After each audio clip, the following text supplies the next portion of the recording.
Good evening. Can you hear me? Good evening. I'm guessing that wasn't for me. No. Yeah. Right. All right, you're funny.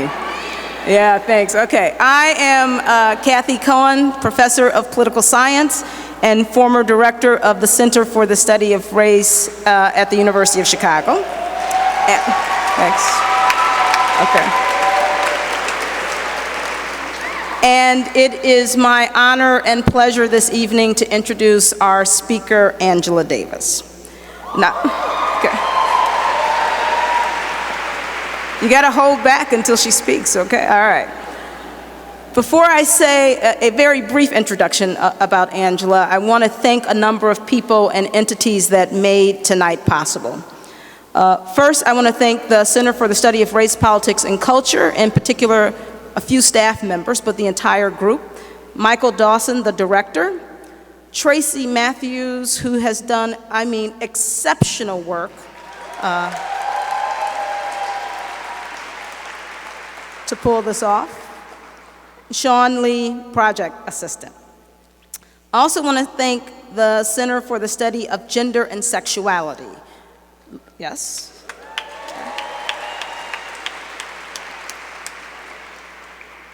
Linda Zerilli, who is the director. Gina Olson, who is the other half of doing the incredible work to make this night happen. Thank you, Gina. And Ashley Cargill, program coordinator. I want to thank the Rockefeller Chapel staff, Eden Sabala, and Dean of Rockefeller Chapel, Elizabeth Davenport, for hosting us this evening. The co-sponsors for this event, Political Science Department, yay for political science, Office of Multicultural Student Affairs, and the Chicago Center for Contemporary Theory. Thank you also to Cable Access Network, CAN TV, for videotaping tonight's event for broadcast. I want to thank Jada Russell of High Style Marketing and PR, all the volunteers, and all of you for coming out for this incredible event. Thank you so much. Now, let me just say a little bit about the format. The format this evening is Angela will speak for about 45 minutes. Then we will have about 20 minutes for question and answer. There will be two of us moderating questions, so let me hip you to this right now. With no long speeches. There's one speaker tonight, all right? Succinct questions. I will have the mic and cut you off, all right? So, all right. So we're all here, it's all love, okay. So how did we come here to be here tonight? The Center for the Study of Gender and Sexuality, headed by Linda Zerilli, is home to the Feminist Theory Project. The project is devoted to exploring the history and continued relevance of feminist modes of critical thought and praxis. One crucial aspect of the project is the Classics in Feminist Theory Annual Series, which is devoted to a critical rethinking of foundational texts in the development of feminist thought. This year, the center decided to feature the work of Angela Davis as our classic and feminist theorist. Coincidentally, the Center for the Study of Race, Politics, and Culture, headed by Michael Dawson, decided to reinstate its annual public lecture this year. This lecture is the featured and culminating public event of the year and is designed to spark debate around key issues of race and ethnicity of critical domestic and/or international import. The lecture is also designed to bring into conversation and debate multiple communities, academic and non-academic, especially those who are not often in dialogue with each other. The Race Center similarly decided to invite Angela Davis to give its annual public lecture. So it seems only natural that these two wonderfully intellectually imaginative centers would collaborate to bring Angela Davis to the University of Chicago this evening. So let me say a few words about our speaker, and then I will turn it over to her. Through her activism and scholarship over many decades, Angela Davis has been deeply involved in movements for social justice around the world. Her work as an educator, both at the university level and in the larger public sphere, has always emphasized the importance of building communities of struggle for economic, racial, and gender and sexual justice. Professor Davis's teaching career has taken her to San Francisco State University, Mills College, and UC Berkeley. She's also taught at UCLA, Vassar, the Claremont Colleges, and Stanford University. Most recently, she spent 15 years at the University of California, Santa Cruz, where she is now Distinguished Professor Emerita of History of Consciousness, an interdisciplinary PhD program, and of Feminist Studies. Angela Davis is the author of 9 books and has lectured throughout the United States as well as Europe, Africa, Asia, Australia, and South America. In recent years, a persistent theme of her research and writing has been the range of social problems associated with incarceration and the generalized criminalization of those communities that are most affected by poverty and racial discrimination. She draws on her own experiences in the early 70s as a person who spent 18 months in jail and on trial after being placed on the FBI's 10 most wanted lists. She also has conducted extensive research on numerous issues related to race, gender, and imprisonment. Her recent books include Abolition, Democracy, and Are Prisons Obsolete? About the abolition of the prison industrial complex. Now, of course, what Angela Davis is most known for is her timeless work for freedom, equality, and the liberation of oppressed people. She has a long history of struggle, which I don't have time to recount, but I will say, for example, Davis is a founding member of Critical Resistance, a national organization dedicated to the dismantling of the prison industrial complex. Internationally, she is affiliated with Sisters Inside, an abolitionist organization based in Queensland, Australia, that works in solidarity with women in prison. Angela has always found time and prioritized work and struggle in organizations for liberation. Again, there's just too much to say about her incredible life and incredible work. She is an icon, a scholar, and an activist. And tonight she is here with us.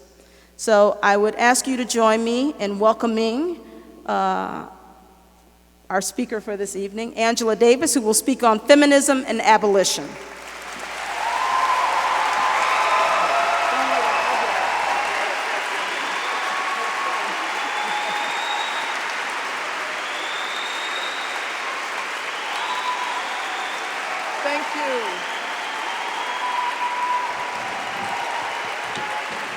Thank you.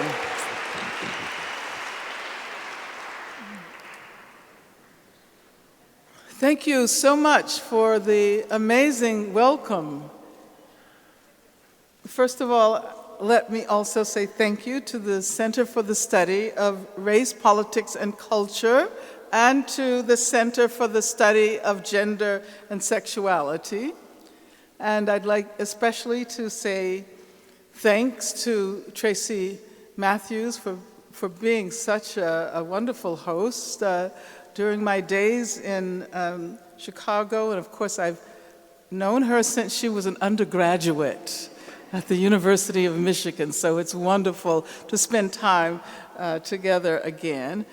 And of course, to Professor Kathy Cohen, whom I've known for some time and have been involved in a number of struggles. And she's the person who initially wrote me about the possibility of this visit to the University of Chicago.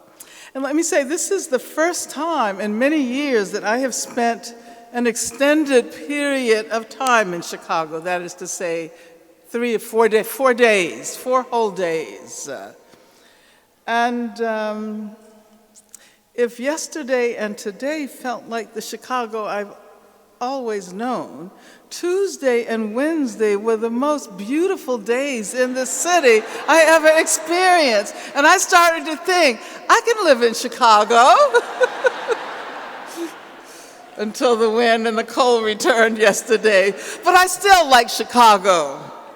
And it is wonderful to be here no matter what the season might be. This amazing city has such a history of struggle. It's the city of the Haymarket martyrs, the city of radical labor unions, the city of resistance to the police assassinations of Fred Hampton and Mark Clark.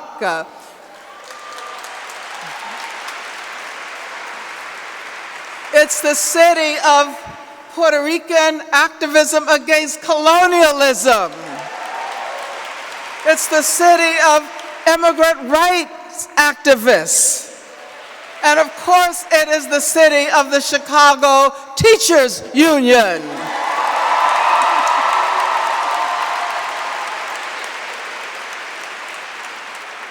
Now, a few years ago, Chicago was the city that developed a revived national movement to support Assata Shakur. And I remember Lisa Brock and Dara Cooper, Tracy Matthews, Beth Ritchie, Kathy Cohen, and others called for a renewed campaign to defend the rights and the life of Assata Shakur. Yesterday, May 2nd, 2013, 40 years after Assata was shot by New Jersey State Police and falsely accused of the murder of State Trooper Werner Forster, she became the first woman ever to be placed on the FBI's most wanted terrorist list. Why, we should ask, was it necessary to put a woman's face on terrorism, especially in the aftermath of the tragic bombing of the Boston Marathon?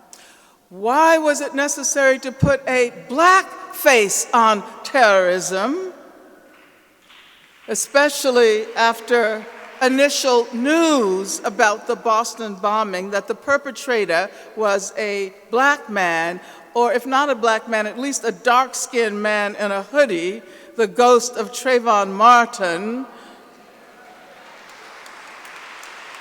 Assata is not a threat in the way she has been represented by the FBI to be someone who is just waiting to commit an act like the Boston Marathon bombing. Assata is certainly not a terrorist.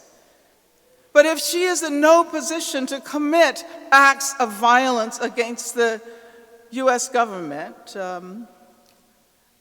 the fact that the FBI decided to announce with great fanfare that she is now the only woman on the most wanted terrorist list should cause us to wonder what the underlying agenda might be.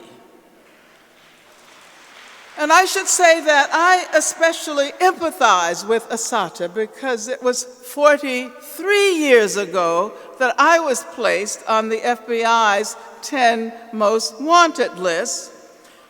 And some of you may have seen the new documentary on my trial.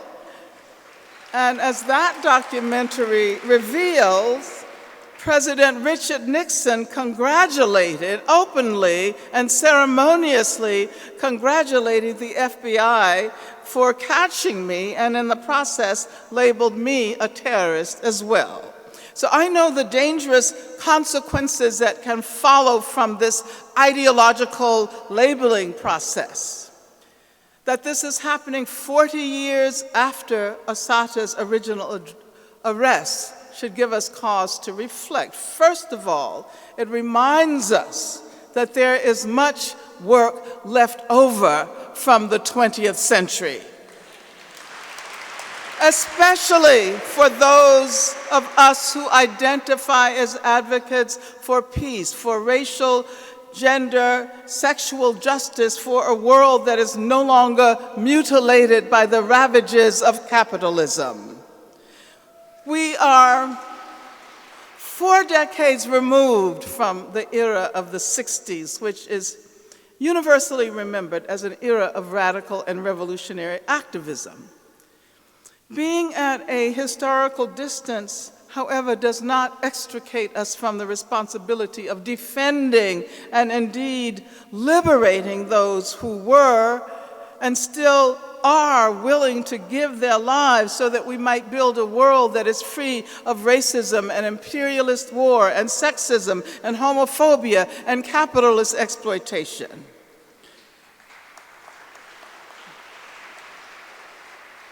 I'm kind of rushing through because I only have 45 minutes. And because of what happened yesterday, I really felt compelled to alter the introduction to my talk and say a few words about Assata. And so I'd like to point out that individual memories are not nearly as long as the memories of institutions, and especially repressive institutions. The FBI is still haunted by the ghost of J. Edgar Hoover. And the CIA and ICE are institutions that have active and vivid memories of the mass organized struggles to end racism, to end war, to overthrow capitalism. And of course, we should say something about Homeland Security that got produced, you remember, during the Bush administration. And I guess you can say that Homeland Security took up the memories of both the FBI and the CIA. But Leonard Peltier is still behind bars. And Mondo Wailanga and Ed Poindexter have been in prison for some 40 years. Sundiata Akoli, Assata's comrade, is in prison. Herman Bell and Veronzo Bowers and Romaine Fitzgerald. And my co-defendant, Rochelle McGee, has been in prison for about 50 years, a half century. 2 of the Angola 3, Herman Wallace and Albert Woodfox, are still in prison in solitary confinement. And of course, Mumia Abu-Jamal, although he was released from death row, and that was a people's victory, he is still behind bars. And even as the US government, and this is ironic, singles out Assata as a terrorist and issues an open invitation to anyone to capture her and bring her back to the US. And there are so many mercenaries trained by Blackwater and other private security firms who probably will want to take up that bid for $2 million. But even as that happens, the US government holds in prison in this country 5 Cubans who attempted to prevent terrorist attacks on Cuba. They were investigating terrorism and in turn were charged with terrorism. I'm referring to the Cuban 5. Free the Cuban 5. Now, the attack on Assata incorporates the logic of the very terrorism with which they have falsely charged her. What might they expect to accomplish other than causing new generations of activists to recoil in fear? The FBI is attempting to persuade people, it seems to me, who are the grandchildren of Assata's generation, my generation as well, to turn away from struggles to end police violence, to dismantle the prison industrial complex, struggles to end violence against women, struggles to end the occupation of Palestine, struggles to defend the rights of immigrants here and abroad. And I think you here in Chicago should be especially suspicious of the representations of Assata as a cop killer. Her hands were in the air when she was shot in the back, which temporarily paralyzed the arm she would have had to have used to pick up a gun. I mean, you should be suspicious because, according to the Chicago Alliance Against Racist and Political Repression, 63 people have been killed by the Chicago Police Department in the last 4 years. And another 153 have been shot. Another 253, rather, 172 black people and 27 Latinos. You should be very suspicious because as more youth are rendered disposable, as more youth become a part of surplus populations that can only be managed through imprisonment, the schools that could begin to solve the problems of disposability are being shut down.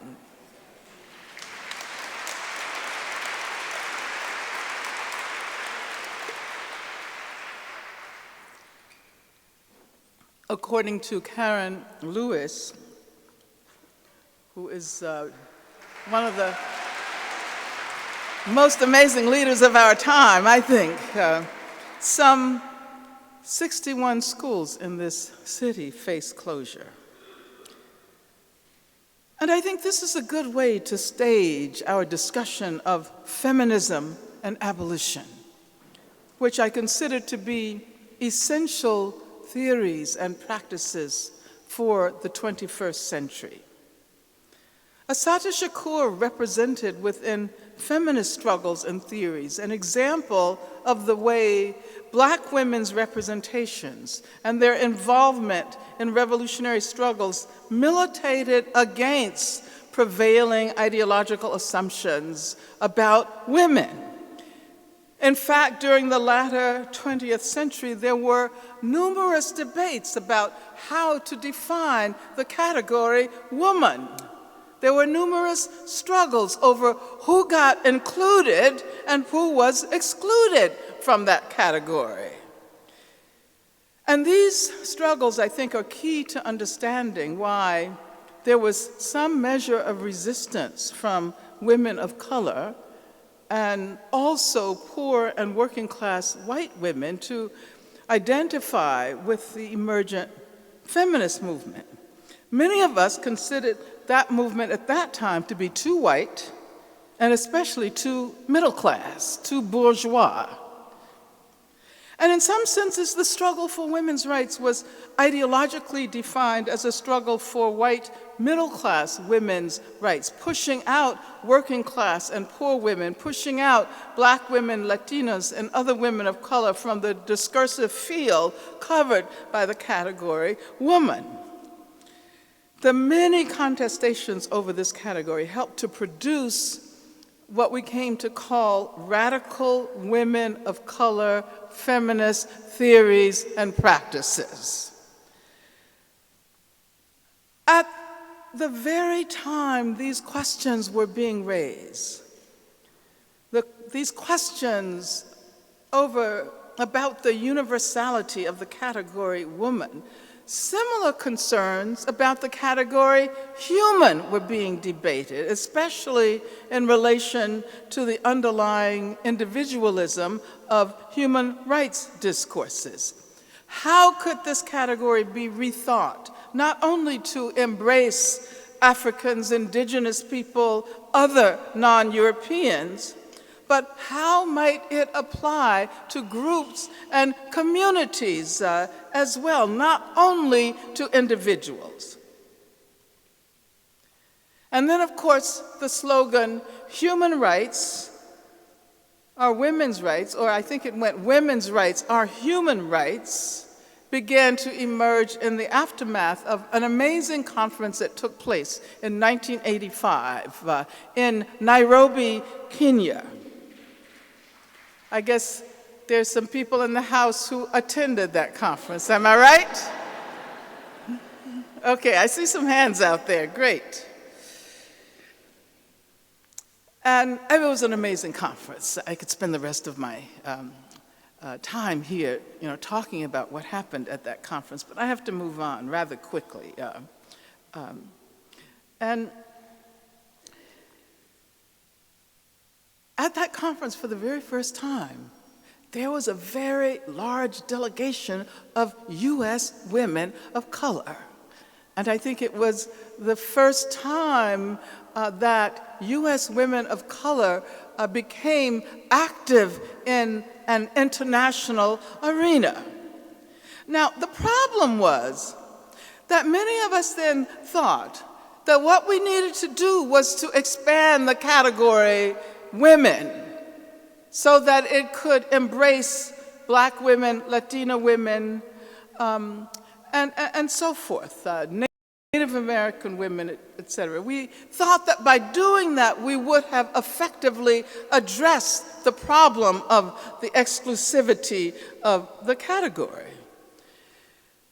And what I think we didn't realize then was that we would have to rewrite the whole category rather than simply assimilate more women into an unchanged category of what counts as women. Now, a few years earlier, 1979, a white woman by the name of Sandy Stone was working at the feminist recording company Olivia Records. Some of you may remember Olivia Records. This woman was broadly attacked by some self-defined lesbian feminists for not really being a woman and for bringing masculine energy into women's spaces. As it turns out, Sandy Stone was a trans woman who later wrote some of the germinal texts in the development of transgender studies. This woman was not considered a woman because she was assigned the gender designation of male at birth. But this did not prevent her from later asserting a very different gender identity. So let me fast forward to the present. Okay, when scholars and activists are engaging with questions of prison abolition and gender nonconformity, and these scholars have produced some of the most interesting theories, some of the most interesting ideas and approaches to activism.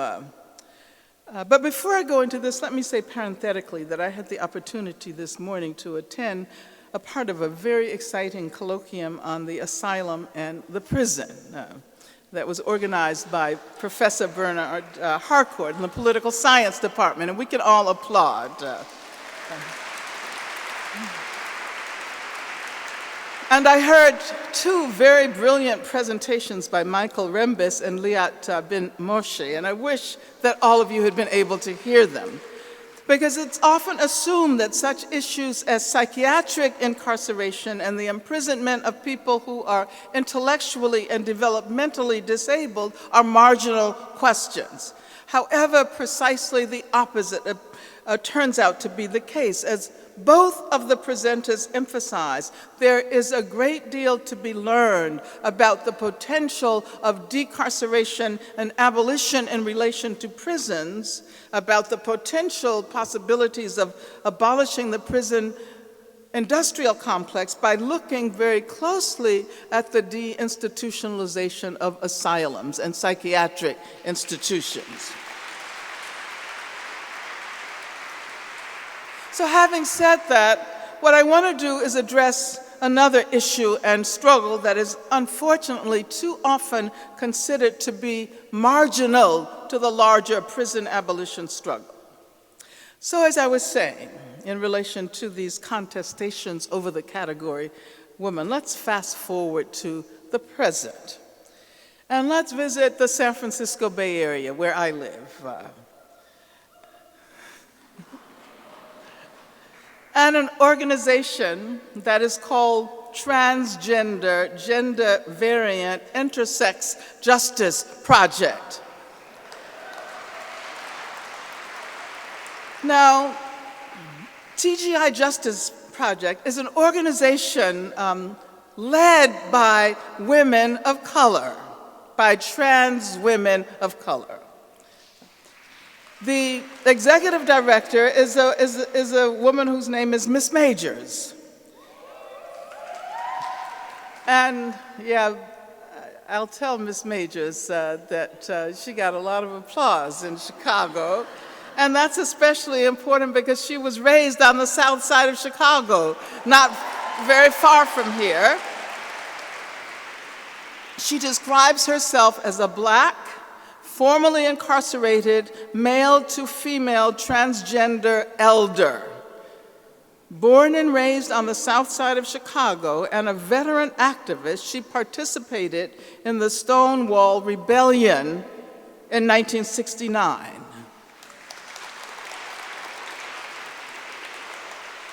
But she said she was not really politicized until the wake of the Attica prison rebellion. And I was just talking to her the other day, and I recently learned that the person she says she was politicized by is Big Black, one of the Attica defendants. Many of you will remember Frank Smith, Big Black. And she said that he was not only totally accepting of her gender presentation, but he corrected her on so many issues regarding the relationship between racism and imperialism and capitalism and so forth. Now, TGI Justice Project is a grassroots organization that advocates for, defends, and includes primarily trans women and trans women of color. These are women who have to fight to be included within the category woman in a way that is not dissimilar from the earliest struggles of Black women and women of color who were assigned the gender female at birth. Moreover, they have worked out what I see as a deeply feminist approach that we would do well to understand and emulate. Ms. Majors, the executive director, she says she prefers to be called Miss Majors, not Ms. Majors, because as a trans woman, she is not yet liberated. Their work is deeply feminist because they work at the intersection of race, class, sexuality, and gender, and because they move from addressing the individual predicaments of the members of their community who constitute the individuals who are most harassed by law enforcement, most arrested and incarcerated. And of course, they end up primarily in male prisons, especially if they have not undergone gender reassignment surgery, and many of them don't want to undergo that surgery. And sometimes, even if they have undergone the surgery, they end up being placed in men's prisons. And after they are in prison, they often receive more violent treatment by the guards than anyone else. And on top of that, they are marked by the institution as targets of male violence. And this is so much the case that cops so easily joke about their sexual fate in the male prisons where they're usually sent. Male prisons are represented as violent places. But we see, especially by looking at the predicament of trans women, that this violence is often encouraged by the institutions themselves. Many of you are familiar with the Minneapolis case of C.C. McDonald, who was charged with murder after an encounter with a group that yelled out, okay, racist, homophobic, and transphobic slurs all at the same time. And she is now in a men's prison in Minnesota serving a 3.5-year sentence. But on top of this violence, trans women are often denied their hormonal treatments, even if they have valid prescriptions. The point that I'm trying to make is that we learn a great deal about the reach of the prison system, about the nature of the prison industrial complex, about the reach of abolition by examining the particular struggles of trans prisoners, and especially trans women.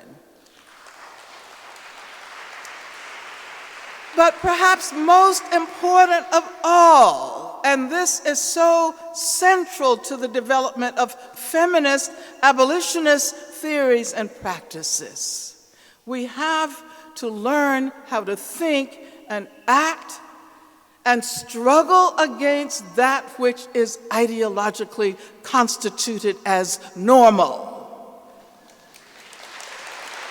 As normal. Prisons are constituted as normal. It takes a lot of work to persuade people to think beyond the bars and to be able to imagine a world without prisons and to struggle for the abolition of imprisonment as the dominant mode of punishment. And we can ask ourselves in that context, why are trans women, and especially Black trans women who cannot easily pass, why are they considered so far outside the norm? They're considered outside the norm by almost everyone in the society. And of course, we've learned a great deal about gender over the past decades. I suppose just about everyone who's in the field of feminist studies have read Judith Butler's Gender Trouble.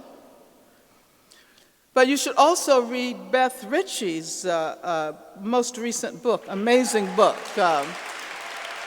which is called Arrested Justice: Black Women, Violence, and the Prison Nation, and specifically look at her account of the case of the New Jersey Four, where 4 young Black lesbians just walking around having fun in Greenwich Village ended up in prison because they defended themselves from male violence, and then they saw themselves represented in the media as a lesbian wolf pack.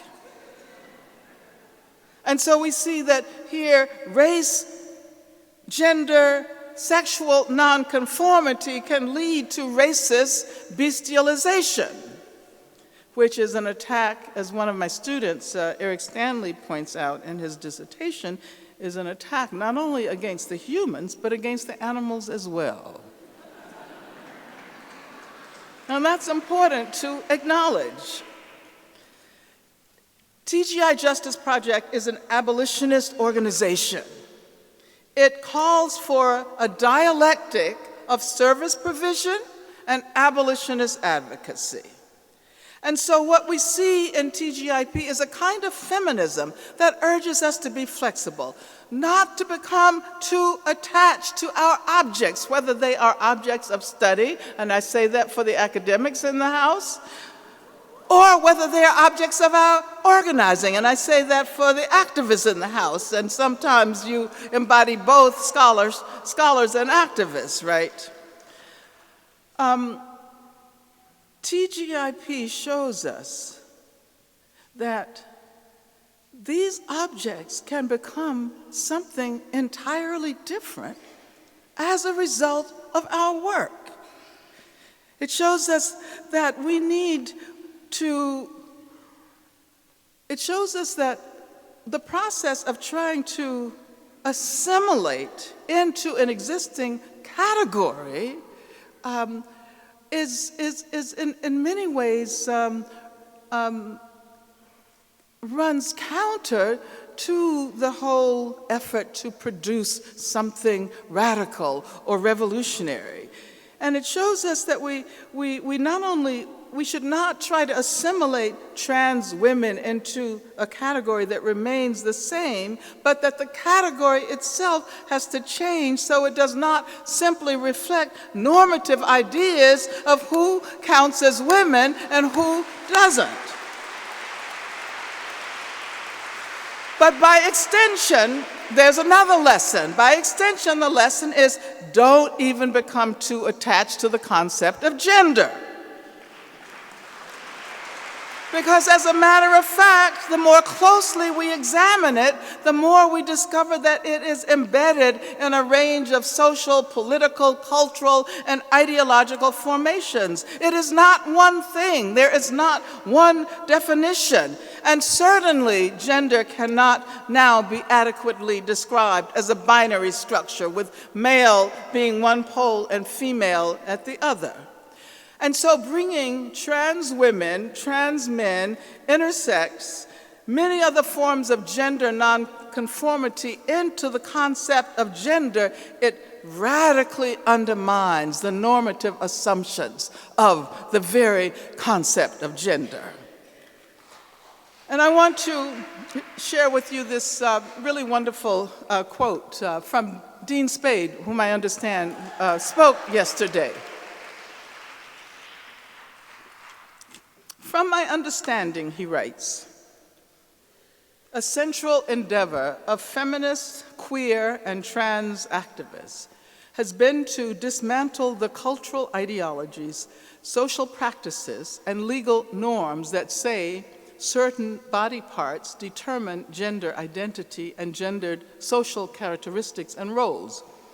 We have fought against the idea that the presence of uteruses or ovaries or penises or testicles should be understood to determine such things as people's intelligence, proper parental roles, proper physical appearance, proper gender identity, proper labor roles, proper sexual partners and activities, and capacity to make decisions.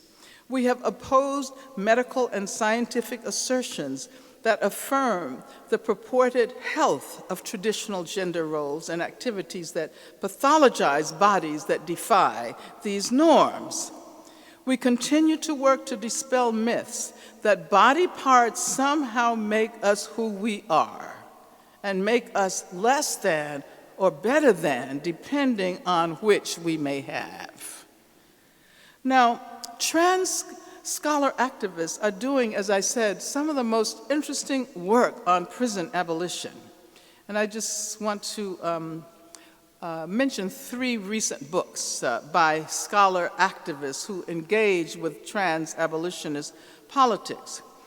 And one of them is a wonderful anthology edited by Eric Stanley and Nat Smith. Eric Stanley is the one I mentioned, was my student.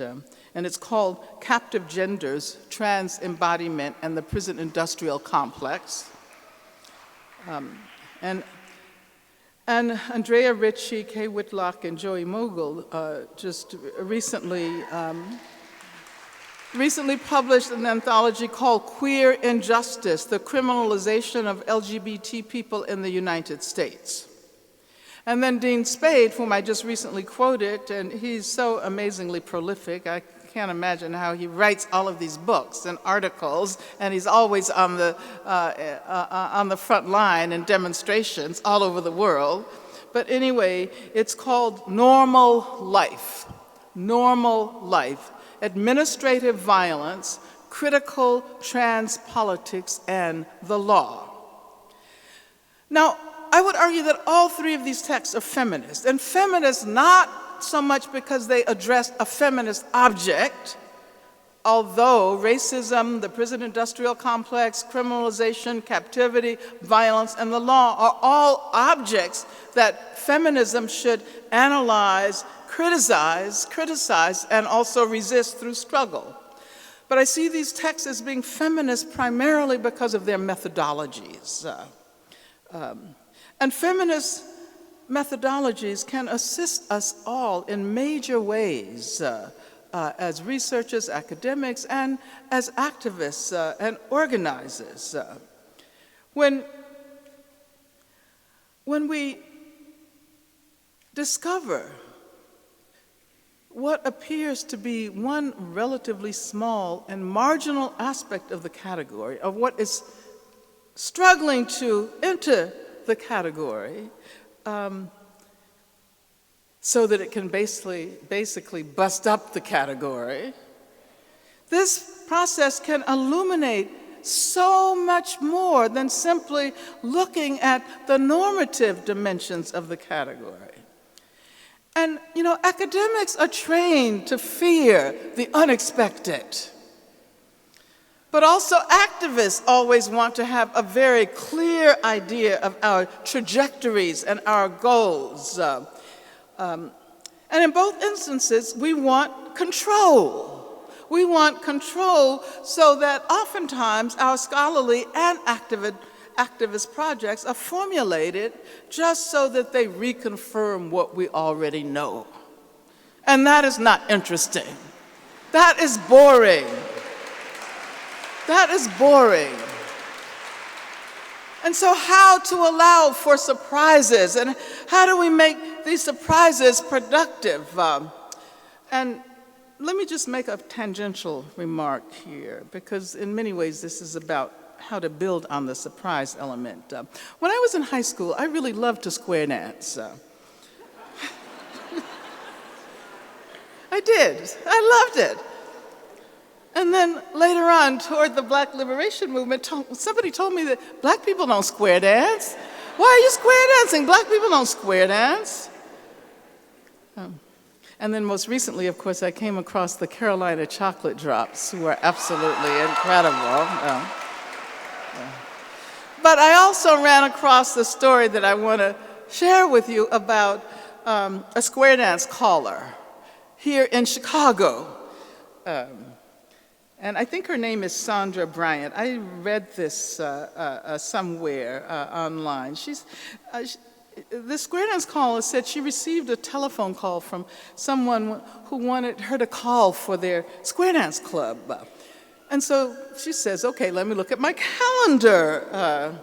But then the person quickly interjected, before you look at your calendar, you should know that we are a gay square dance club. And so she quickly retorted, well, before I look at my calendar, you should know that I am a black square dance caller. So at that moment, square dancing became both black and gay, which probably changed something about square dancing as well.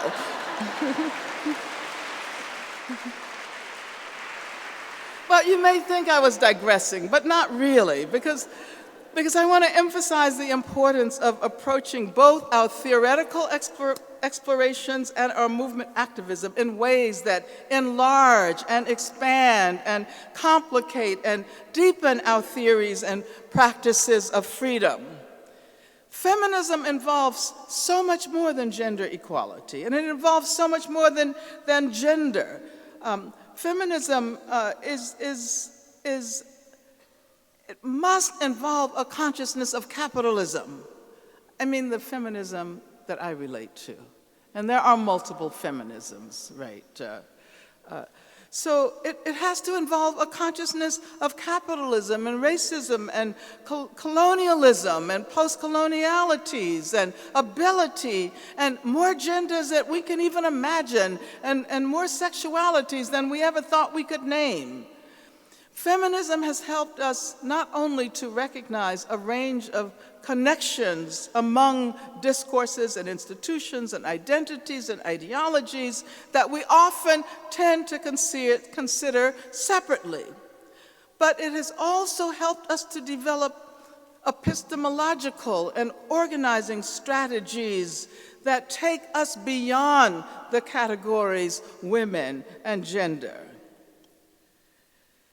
And feminist methodologies impel us to explore connections that are not always apparent. And they drive us to inhabit contradictions and discover what is productive in these contradictions. Feminism insists on methods of thought and action that urge us to think things together that appear to be separate and to disaggregate things that appear to naturally belong together. Now, the assumption has been that because transgender and gender nonconforming populations are relatively small, within a prison system that in the US constitutes almost 2.5 million people and more than 8 million people in jails and prisons worldwide. And therefore, why should they deserve very much attention? But feminist approaches to the understanding of prisons, and indeed the prison industrial complex, have always insisted that, for example, if we look at imprisoned women, who are also a very small percentage throughout the world, we learn not only about women in prison, but we learn much more about the system as a whole than we would learn if we looked exclusively at men. Thus, also a feminist approach would insist both on what we can learn from and what we can transform with respect to trans and gender non-conforming prisoners, but also it insists on what this knowledge and activism tell us about the nature of punishment writ large, about the very apparatus of the prison. It is true that we cannot begin to think about the abolition of prisons outside of an anti-racist context. It is also true that abolition embraces that prison abolition, anti-prison abolition, must also embrace the abolition of gender policing. And that very process reveals the epistemic violence, and the feminist studies students in here know what I'm talking about, the violence that is inherent in the gender binary in the larger society. So bringing feminism within an abolitionist frame, and vice versa, bringing abolition within a feminist frame, means that we take seriously the old feminist adage that the personal is political. The personal is political. Everybody remembers that, right? The personal is political. And we can follow the lead of Beth Ritchie in thinking about the dangerous ways in which the institutional violence of the prison complements and extends the intimate violence of the family, of the relationship, the individual violence of battery and sexual assault. We also question whether incarcerating individual perpetrators does anything more than reproduce the very violence that the perpetrators have allegedly committed. There is criminalization, but the problem persists. And it seems to me that people who are working on the front line of the struggle against violence against women, they should also be on the front line of abolitionist struggles.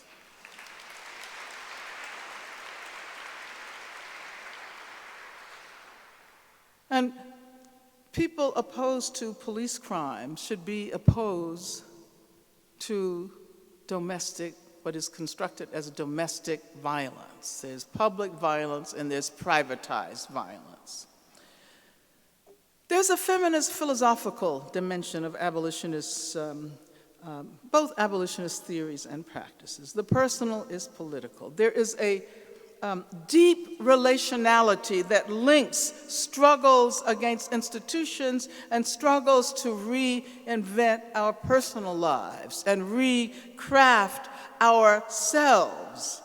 We know, for example, that we replicate the structures of retributive justice oftentimes in our own emotional responses. Someone attacks us, verbally or otherwise, our response is what? A counterattack.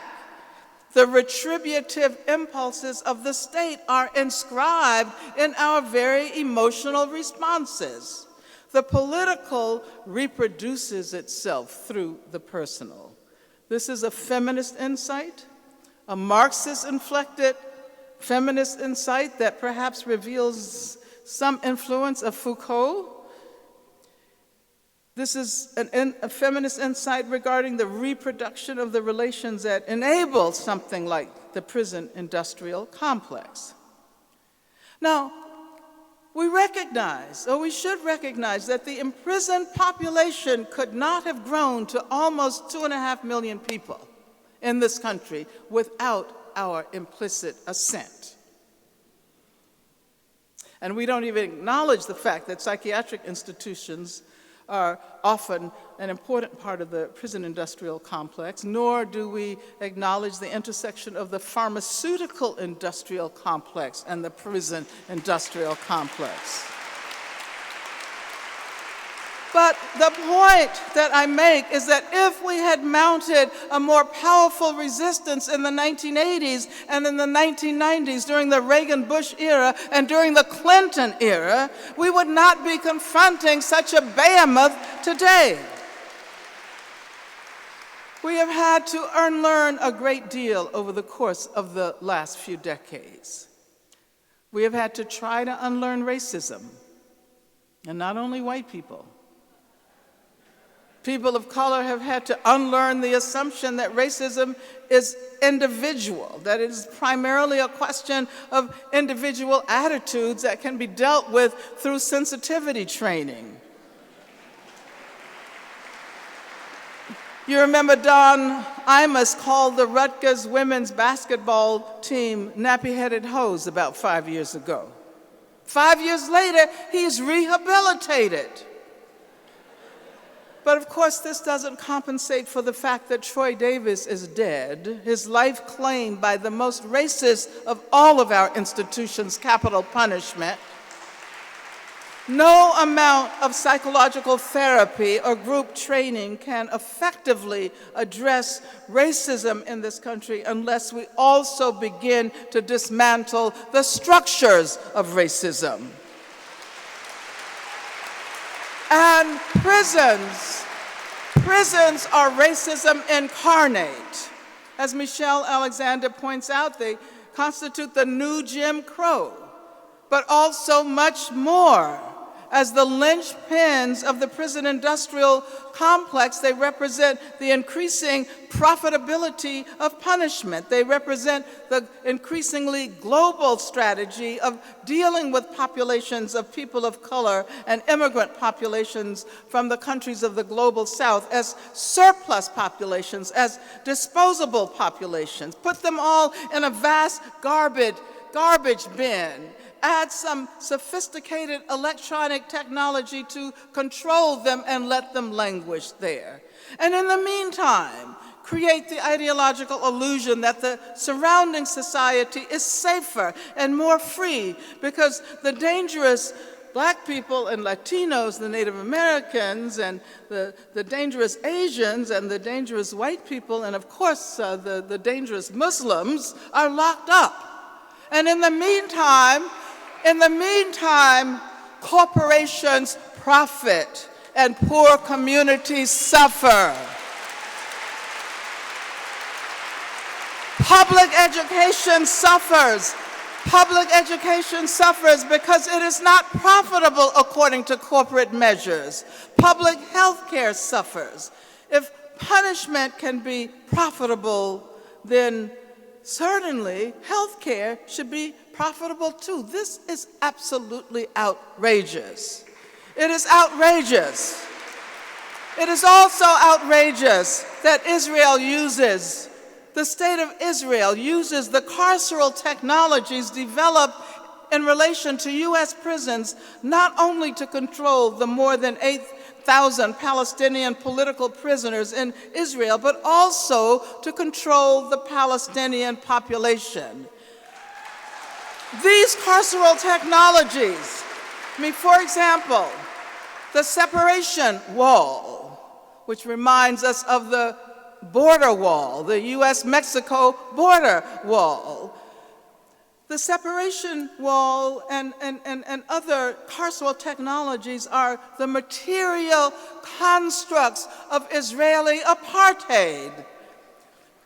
G4S, you know the organization, the corporation G4S, which profits from the incarceration and the torturing of Palestinian prisoners. It has a subsidiary called G4S Secure Solutions, which was formerly known as Wackenhut.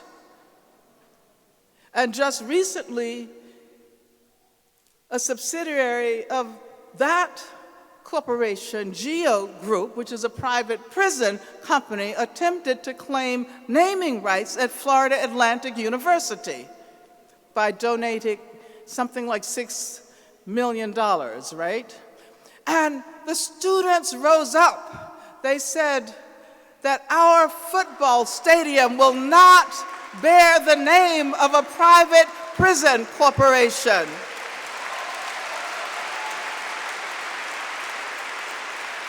And the students won. The students won. The name came down from the marquee. And so we can say from California or Texas or Illinois to Israel and occupied Palestine and then back to Florida. But we should not have allowed this to happen. We should not have allowed this to happen over the last 3 decades. And we cannot allow it to continue today. And let me say that I really love the new generations of young students and workers. 2 generations removed from my own, they say sometimes revolution skips a generation. But that skip generation has also worked hard. Those of you who are in your 40s. And if you hadn't done the work that you did, then it would not be possible for the younger generation to emerge. And what I like most about the younger generation is that they are truly informed by feminism, even if they don't know it, or even if they don't admit it. They are informed by anti-racist struggles. They are not infected with the emotionally damaging homophobia which has been with us for so long, and they're taking the lead in challenging transphobia along with racism and Islamophobia. So I like working with young people because they allow me to imagine what it is like not to be so totally overburdened with decades of oppressive ideology. Now, I just have a couple more things to say. I know I'm over my time, and I apologize. But I just have one more page of notes. And so let me say that marriage equality is more and more acceptable precisely because of young people. But many of these young people also remind us that we have to challenge the assimilationist logic of the struggle for marriage equality.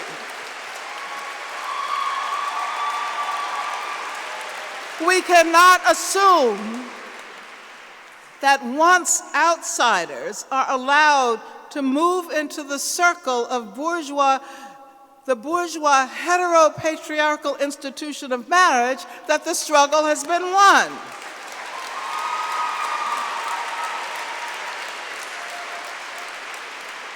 Now, the story of the interrelationships between feminism and abolition has no appropriate end.